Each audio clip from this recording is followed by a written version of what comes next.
ঘরের নারীকে চিনতে হইলে আপনি বাইতে চিনবেন না, তাকে চিনতে হইলে আপনি দূরে যাইতে হইব। আর দূরে তো যাইবেন, আপনার কিছু টাকা পয়সা দিয়ে দেখবেন, আপনি যাইবেন দূরে, তার ভিতরে আসল রূপটা দেখতে পারবেন,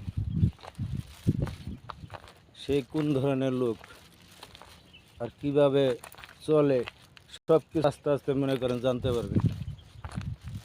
আর ঘরের কথা পরের কাছে কোনটি নাই, কথায় আছে না, আপনার নিজের কথা যদি কখনো এরকম খারাপ কাজ করেন ঘরের পরিবারকে কখনো বলবেন না, বাইন্দা দিব, আপনি নিজের টের পাবেন না।